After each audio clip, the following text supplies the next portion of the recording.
Welcome, beautiful soul, to Life, Mind, and Soul. My name is Claudia, and I am the host, the projector, the everything, the creator of this channel. So I was thinking to share a bit with you my life journey. Who am I, and why do I want to start this? And how did I end up with so many diploma and life experience? Yeah.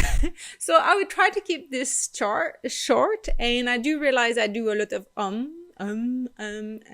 during this, so this is me.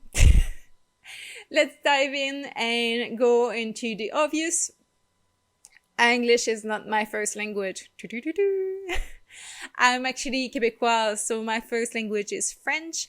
I grew up on the farm, so I was kind of a wild child, which kind of make it hard to go to school when you're younger.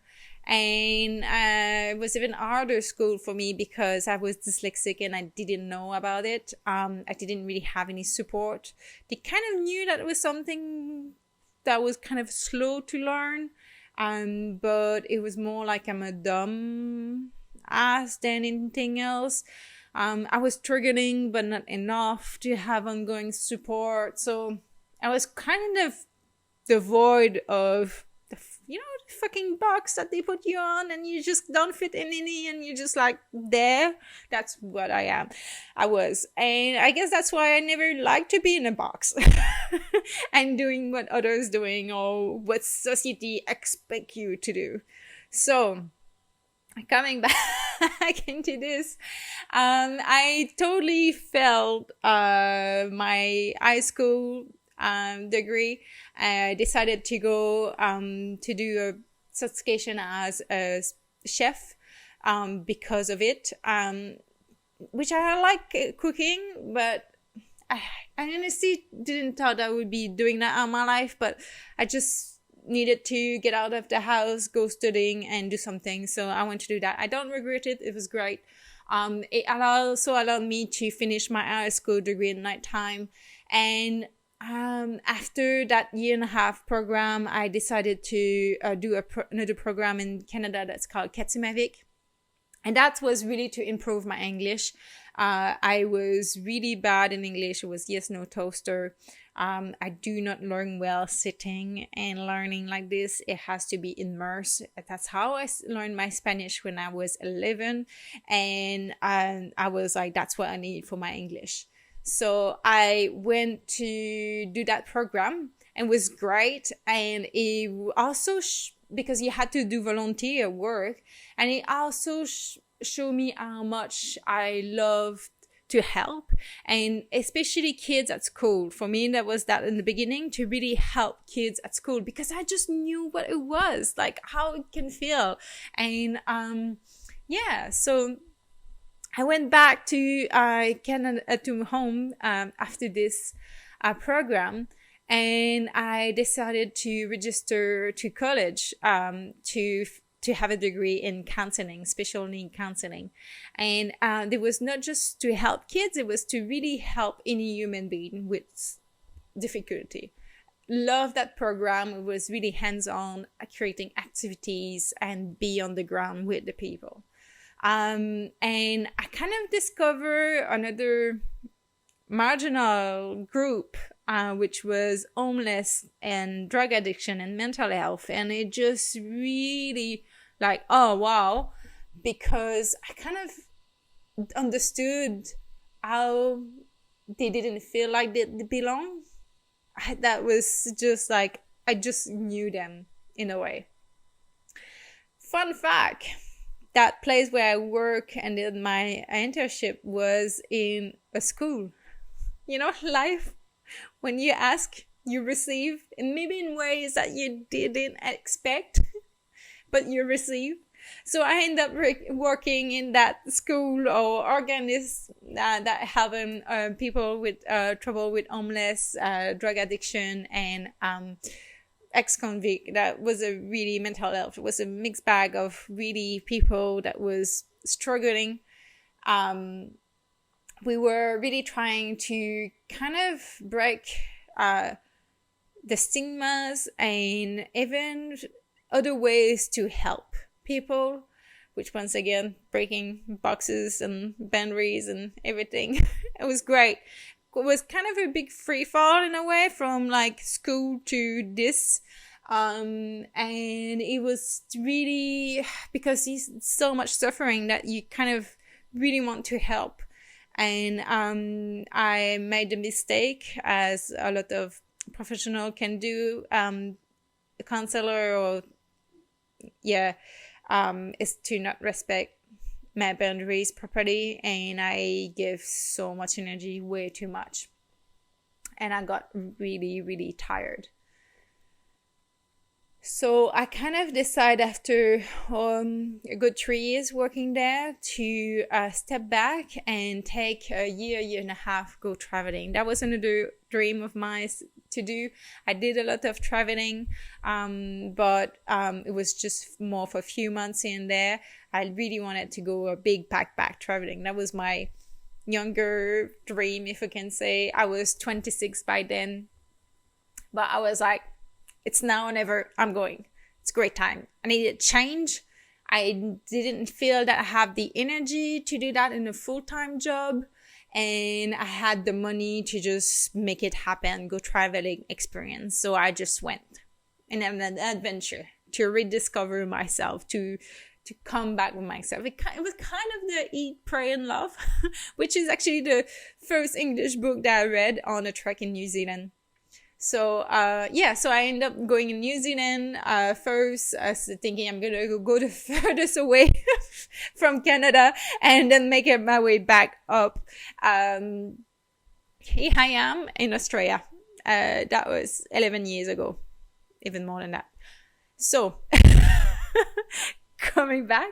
So I left and I went tramping. I did a lot of things and it was great. I love it. I ended up going in India for 6 weeks to do a yoga program, a yoga teacher program. I actually discovered yoga when I was studying to be a counselor, and it kind of stayed with me in my life. When I was in Canada, when I was working full time, I was doing twice a week, and I was just I could remember that when I was working and practicing yoga, I could hear people going in India and experiencing that, and I was just starting to be on my mat and dreaming of going. So I was like, I just have to do it, you know. So I went and it was great. I didn't go with the intention necessarily to become a yoga teacher and teach. It was really to learn and deepen my own practice and kind of see what was really bringing more to it. Because at that time I was practicing more the Western yoga, so it was not much about meditation or mindfulness or breath work. Once again, that was 12, 15 years ago. So it changed a lot with time. So I ended up in India. It was great. It was really more into the old ways, traditional ways with a little bit of asana, posture practice, but way more into meditation, breath work, and really into mantras and all that shebang. It was amazing. It felt so good. I kind of like glowed there. Like, it was just amazing.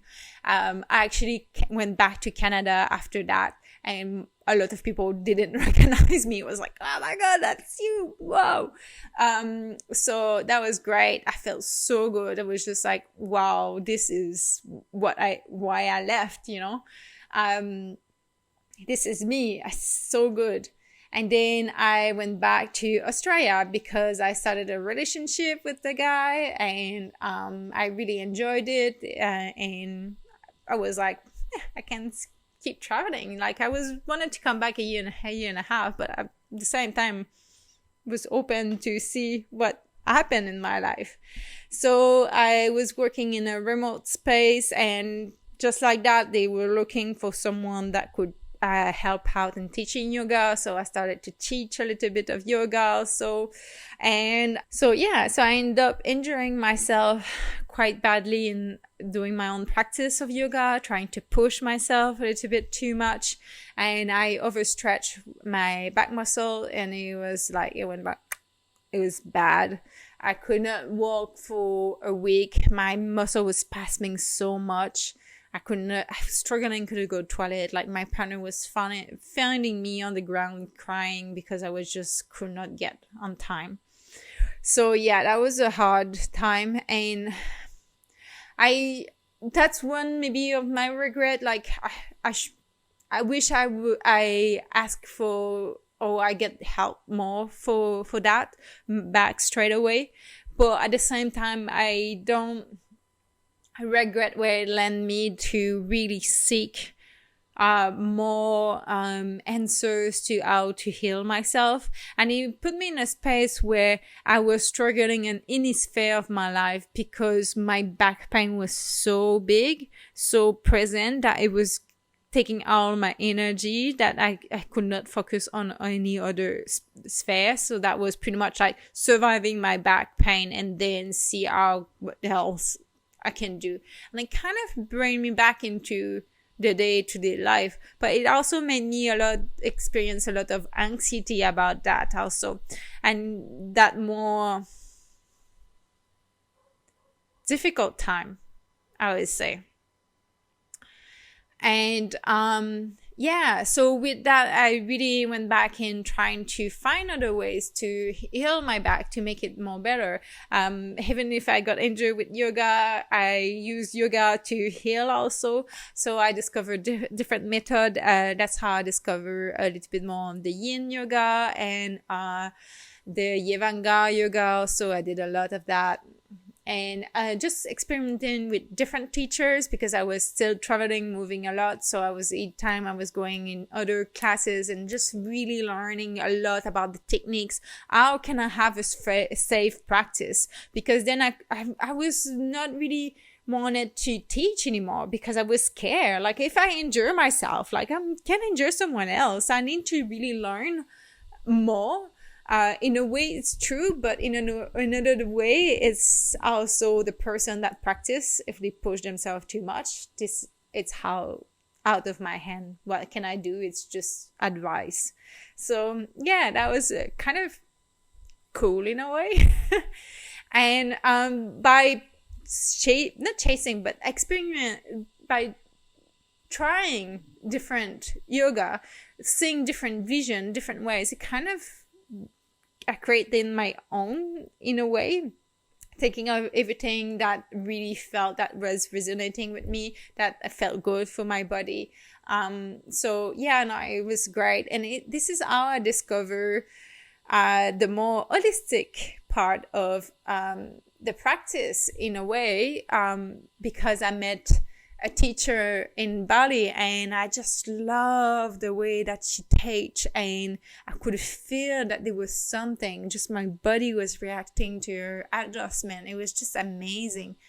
And I discovered that she learned the technique from Katpat Kabira, which is renowned, to be more into the sensitive, the energetic, and really into tuning into the person.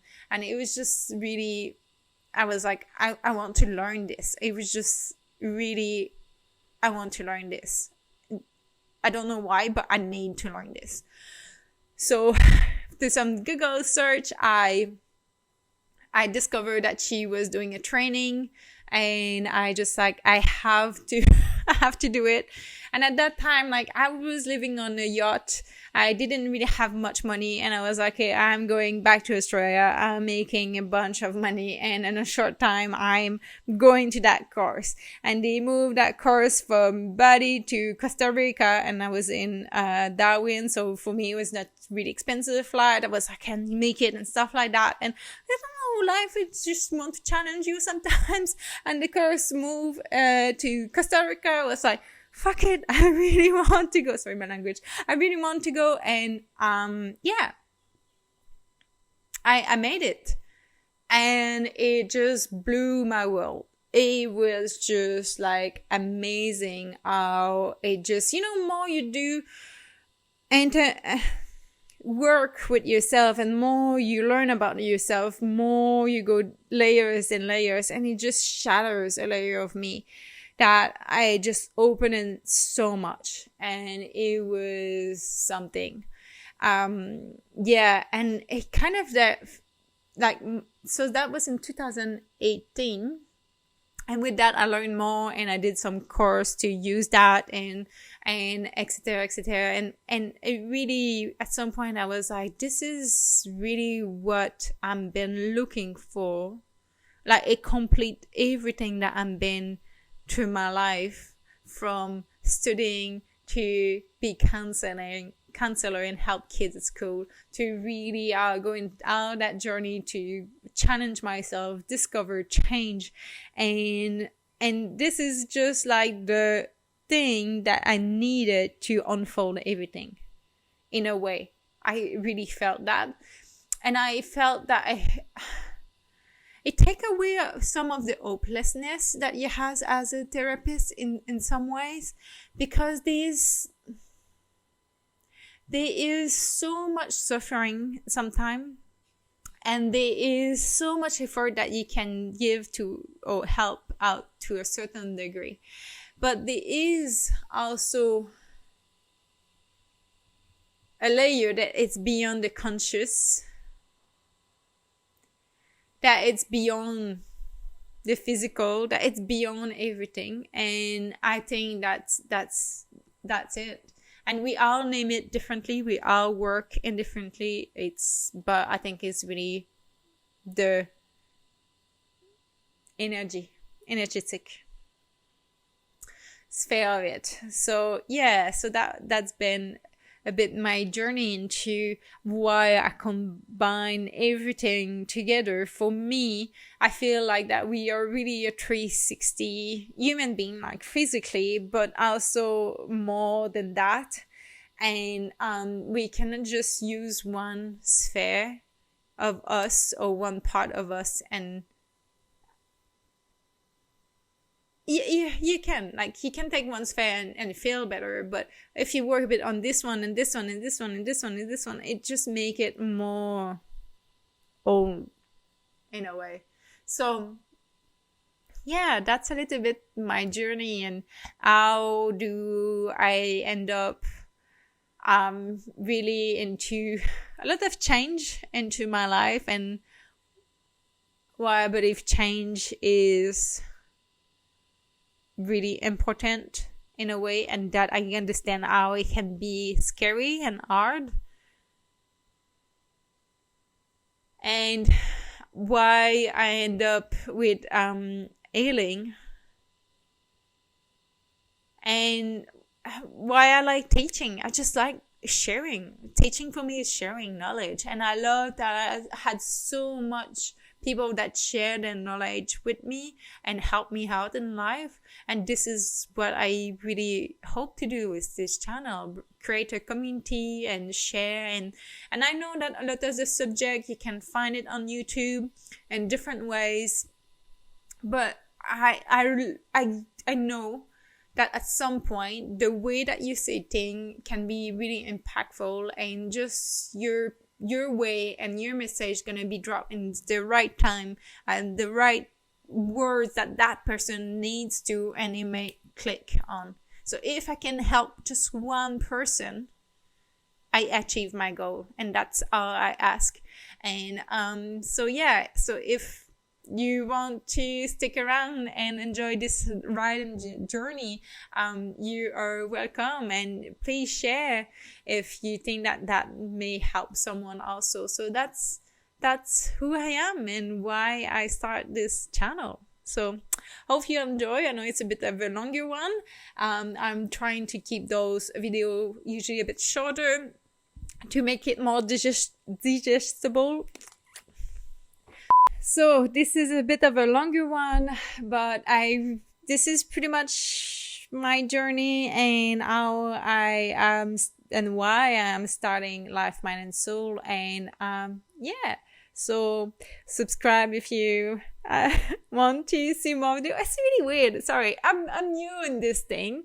But yeah, I would love you to hang out with me.